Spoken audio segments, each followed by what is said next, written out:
A lot of you have requested this to do sort of behind the scenes of what Matt does. So I'm going to bring that. I'm going to take you through the week of what we do. Matt Armstrong built his name doing what others thought impossible, transforming wrecked supercars into automotive miracles watched by millions. But behind the viral videos and the headline-making $6 million Bugatti rebuild, another story was unfolding in silence. While the world admired his determination, the woman closest to him watched the pressure slowly change the man she loved. Now, Hannah is breaking her silence, revealing the emotional cost no camera captured. "I almost lost him," she confessed. How did rebuilding one car nearly cost them everything? This is the story. The crashed Audi that created an empire. Long before millions of subscribers, luxury supercars, and worldwide recognition, everything began with something no one could have imagined would change their lives. A wrecked Audi TT that belonged to Hannah. It was just an ordinary car until the day she crashed it. After the accident, it was written off and sent to an insurance auction, where it sat as nothing more than damaged metal, forgotten and undervalued. Most people saw no future in it, but Matt saw potential. At that time, he was not a well-known creator or a figure in the automotive world. He was a former BMX rider whose career had already been cut short by injury. The sport he had built his identity around was gone, leaving him at a point where he had to start over without direction or certainty. In that uncertain moment, he made a simple decision that would quietly change everything. He bought the damaged Audi TT for just £600. There was no business plan, no audience, and no promise that anyone would even care. It was simply a personal idea to rebuild the car, film the process from start to finish. What followed was not instant success. It was a quiet, focused effort in a garage where a broken car became the center of a new beginning. Each bolt removed and each part repaired reflected something deeper. A man trying to rebuild purpose at the same time he was rebuilding metal. Then the footage was uploaded. Slowly at first, people began to watch. Then more followed. The simple rebuild of a crashed Audi began to gain attention far beyond expectations. Views increased, interest grew, and what began as a small personal project gradually turned into something much larger. Over time, that single rebuild became the foundation of a global automotive brand known for transforming wrecked supercars into running machines. Yet, the origin never changed. It still traced back to one moment: a crashed Audi TT, a 600-pound purchase, and a story that began unknowingly with Hannah's car and Matt's decision to bring it back to life. Matt bought a crashed car that belonged to his wife to rebuild it on camera at a time when he didn't have a reliable following and wasn't sure of the outcome. But did he have a background that exposed him to repairing damaged cars? How reliable is his expertise? And what support did his wife give him for this ambitious project? Let's find out. From BMX dreams to a YouTube empire. Before YouTube fame, Matt and Hannah lived through BMX racing, a fast and dangerous world that shaped their lives. They traveled together, competed under pressure, and faced every track with courage and focus. Through the highs and lows of racing, their bond grew stronger, built on shared risk, trust, and the constant drive to push beyond limits. But that world came to an unexpected stop when Matt suffered a serious shoulder injury. It was not a small setback he could recover from quickly. It was severe enough to end his professional BMX career completely. In one moment, the sport that had defined his identity, his routine, and his future was gone. That sudden change left him facing a life filled with uncertainty, forcing him to rethink everything he thought he would become. However, Matt was not starting from nothing. Long before BMX, he had spent years learning mechanics in his father Tony's garage. Those early lessons never left him, so when one path closed, he naturally returned to something familiar, working with cars, understanding how engines worked, and fixing problems that others often gave up on. It was not a sudden reinvention, but a return to something deeply rooted in his past. As time went on, this small passion slowly grew into something much bigger. Matt began sharing his rebuilds online, showing real cars being stripped down, repaired, and brought back to life. The videos were simple at first, but they started gaining attention. More people watched, more people followed, and what began as a personal project gradually turned into a growing online platform.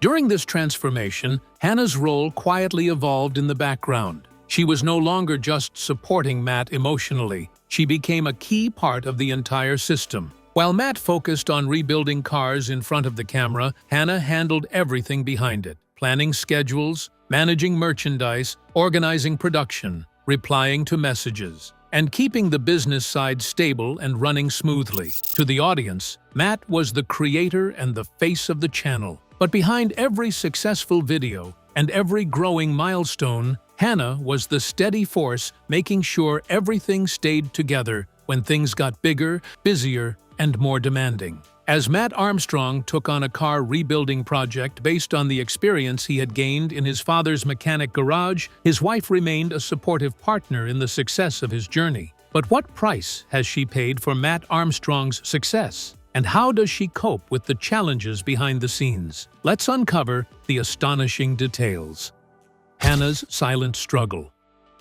As Matt spent months in Miami, under the heavy pressure of proving the world wrong, an unexpected distance quietly grew between him and Hannah. On the surface, the project looked exciting and inspiring, but behind it was constant strain, long hours, and non-stop responsibility. While Matt was caught in the intensity of the rebuild, Hannah was back home, trying to adjust to a life that felt quieter, heavier, and filled with growing uncertainty each day. Their connection didn't disappear, but it changed. Late-night phone calls became the norm, often starting with energy, but ending in tired voices and unfinished thoughts. Sometimes there were long silences where neither of them knew what to say. Other times, conversations were cut short because Matt had to return to work, or because exhaustion made it hard to continue. Slowly, Hannah found herself watching someone she loved drift further away, not physically, but emotionally, as pressure built from every direction. Later, she revealed something she had carried inside for a long time. It wasn't easy to say, but it was the truth she could no longer hold back. "I almost lost him," she confessed. And it wasn't because of the crash that started everything, or the machines, or even the dangerous work in the garage. It was something deeper than physical risk, but something much more personal. She almost lost the version of Matt she had always known. The man who was once confident, present, and fully there in every moment began to feel distant, like he was slowly buried under stress, expectations, criticism from the outside world, and his own refusal to stop, even when stopping would have been easier. At the same time, Hannah was fighting her own quiet battle. To cope with everything changing around her, she decided on her own. She bought a damaged Land Rover Defender and chose to rebuild it with her father. At first, it was simply something to keep her busy, a distraction from the silence and distance. But as the work went on, it became something deeper. Each part she fixed helped her rebuild something inside herself. While the internet watched Matt take on the Bugatti, Hannah was quietly rebuilding her confidence, strength, and sense of identity. Beyond Matt Armstrong's wife confessing that the repair of crashed cars leaves him with little to no time to spend with her, had Armstrong ever tried anything else besides rebuilding cars? Were those jobs successful? Or, no matter how much he tried to step away from repairs, something always pulled him back to it. Let's find out. Before the fame. After Matt's BMX career came to an end, he found himself trying to build something stable and secure for the future. Like many people searching for direction, he turned to property. He bought houses, renovated them, and worked on flipping them for profit. At the same time, he was also juggling different jobs, including work in motor tuning and even food delivery, just to keep everything moving forward. On the surface, everything seemed to be falling into place for him. His property investments were paying off, money was coming in steadily, and new opportunities kept opening up. To anyone watching from the outside, it looked like he had finally found his direction in life and was steadily building real, lasting success. Yet behind that picture of progress, there were still quiet doubts about whether this path truly fulfilled him. But deep down, something still didn't feel complete. No matter how many different directions he tried, he always found himself drawn back to the same place: cars. Not just driving them or owning them, but understanding them, fixing them, and bringing them back from the edge of being completely broken. It was something that had been with him since childhood, long before any career decisions or business plans. In his spare time, Matt would take on car rebuilds for himself and even for friends. These were never paid jobs or planned business moves, and in most cases, they made little or no financial sense. They demanded long hours, effort, and patience, often with no real reward, except one thing: seeing something broken slowly come back to life. There was no fame or guarantee in it, yet he kept returning to it again without stopping. Over time, it became impossible to ignore what was really happening. Rebuilding cars was not just a skill Matt picked up along the way. It went much deeper than that. It was part of who he was, something rooted in him. No matter how far he tried to step away or focus on other paths, he always found himself pulled back to it, as if it were the one thing he could never truly leave behind. Matt had tried many businesses before settling into car repair and rebuilding, but could there be a project that would challenge his expertise and elevate his status? If so, which project could it be? And how widely was that project criticized? Now, let's dive into the Bugatti challenge that changed everything.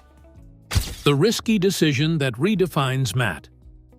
Then came the phone call that would quietly change everything they had built together. On the other end of it was a problem most people would never dare to touch. A heavily damaged Bugatti Chiron Pur Sport, one of the rarest and most powerful cars in the world, had been written off after a serious crash. This was not an ordinary supercar. It was worth millions, built with extreme precision, and owned by only a handful of people on the planet. But after the accident, it was left broken, stripped of confidence by insurance companies, and declared too risky, too expensive, and too complex to repair. Experts looked at it and stepped away. Insurance companies wrote it off without hesitation. Even voices inside the automotive world questioned whether anyone outside Bugatti's own factory should ever attempt something like this. In their eyes, the car was finished. But then Matt made a decision that would shift the direction of everything. He said yes. To the outside world, especially to millions of viewers watching his journey online, it looked like the biggest opportunity he had ever been given. A $6 million hypercar, a global audience, a challenge that could push his channel even further into the spotlight. It had all the signs of success written into it. But for Hannah, it felt very different. She knew what that yes truly meant. It wasn't just another rebuild. It wasn't just content, views, or another exciting project to follow online. It was a decision that carried real weight behind it. Because this time, the stakes were not just about a car. They were about everything they had worked for over the years. Matt's reputation was on the line. The credibility he had built could be questioned with a single failure. The pressure of taking on something so complex meant long months of uncertainty, criticism, and risk with no guaranteed outcome.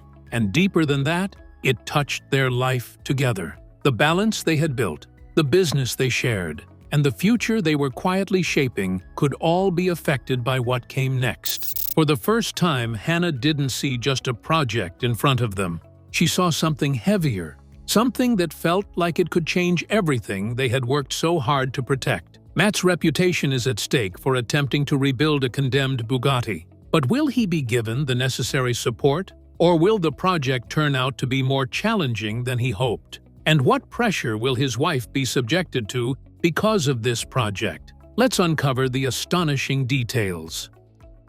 The real risk no one saw coming.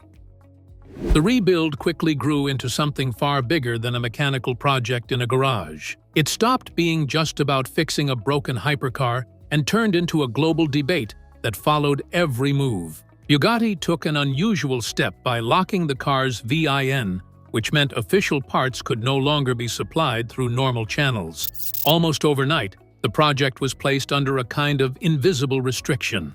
Public comments from within the industry raised questions about whether a car of this level should ever be repaired outside the manufacturer's own facility. Some said it was unsafe. Others said it was impossible. The discussion quickly spread far beyond the workshop. Automotive journalists picked up the story. Influencers added their opinions. Comment sections filled with arguments, theories, and judgments. Millions of viewers who had never worked on a car in their lives suddenly became confident experts, each with a strong opinion on what should or should not be done. Without planning it, a mechanic from Leicester found himself standing in the middle of a worldwide argument. But inside the noise of the internet, something quieter was happening. Hannah began to notice a change that others could not see. The pressure was no longer something that stayed in the workshop or on camera. It followed Matt everywhere. It came through in small moments, in pauses, during conversations, in the way silence sometimes lasted a little too long after a long day. Every piece of criticism, no matter how small, seemed to stay with him longer than before. Every setback carried more weight.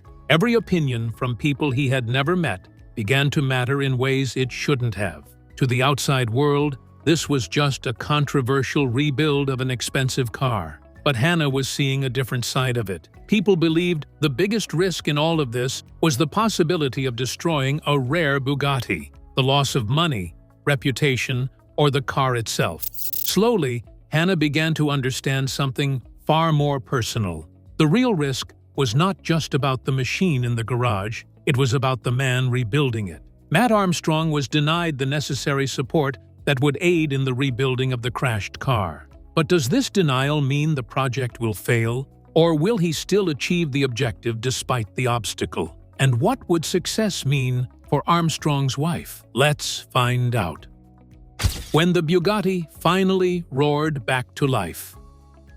After months of setbacks, pressure, criticism, and constant doubt, the moment everyone had been waiting for finally arrived. In a powerful burst, the Bugatti's massive W16 engine roared back to life, echoing like victory. For millions of viewers around the world, it was a powerful and unforgettable moment. A symbol of persistence, a viral proof that even projects people call impossible can sometimes succeed if pushed far enough. It was the kind of moment that gets replayed, shared, and celebrated online as a victory against the odds. But for Hannah, the meaning behind that sound went much deeper than what the internet could see. To her, it wasn't just the return of a rare $6 million machine that many had already written off. It was something far more emotional. That sound felt like something inside her had been given back. For months, she had watched someone she loved slowly disappear under pressure, distance, exhaustion, and the weight of expectations that never seemed to stop. And now, hearing the engine come alive again, it felt like he was coming back too. The tears that followed had nothing to do with luxury or money. They weren't about a supercar. They were about relief after a long period of fear. They were about love held under pressure. They were about surviving a chapter that had quietly taken more from them than anyone outside could ever understand. For Hannah, it was the release of everything she had been holding inside while trying to stay strong on the outside. And perhaps the most unexpected part came afterward. Even after everything she went through, the loneliness, the emotional weight, the silence, and the feeling of watching someone she cared about drift further away, Hannah admitted something most people would find surprising. She said she would still do it all again. Because, in her eyes, the story was never truly about rebuilding a Bugatti. That was only what people saw on the surface. Underneath it all, it was about two people holding on to each other through pressure, distance, and uncertainty, refusing to let go even when things became overwhelming. The world remembers the car, the controversy, and the impossible engineering challenge. But Hannah remembers the emotional cost. And when she said, "I almost lost him," she revealed something the cameras never captured. Sometimes the real risk isn't the project in front of you. It's the person you might lose while trying to finish it. So, what do you think about the confession of Matt Armstrong's wife? Could she have been under emotional pressure? We would love to hear your thoughts in the comments below. Don't forget to like and subscribe.